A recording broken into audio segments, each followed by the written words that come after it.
सातपुड्यात पावसाची धुवांधार बॅटिंग। जळगाव जामोद अन संग्रामपुरात अतिवृष्टी, पूर्णा नदीला पूर।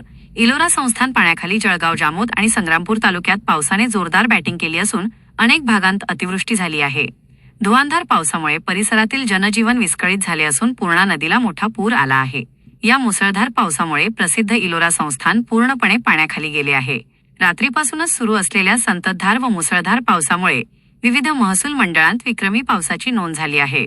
मुसळधार पावसामुळे रस्ते वाहतुकीवर मोठा परिणाम झाला आहे। शेगाव, मनसगाव, वरवट, संग्रामपूर, जळगाव जामोद हा महत्त्वाचा मुख्य रस्ता रात्री 3 वाजेपासून वाहतुकीसाठी पूर्णपणे बंद झाला आहे। तसेच कालखेड येथील पुलावरून पाणी वाहत असल्याने वाहतूक पूर्णपणे ठप्प झाली आहे।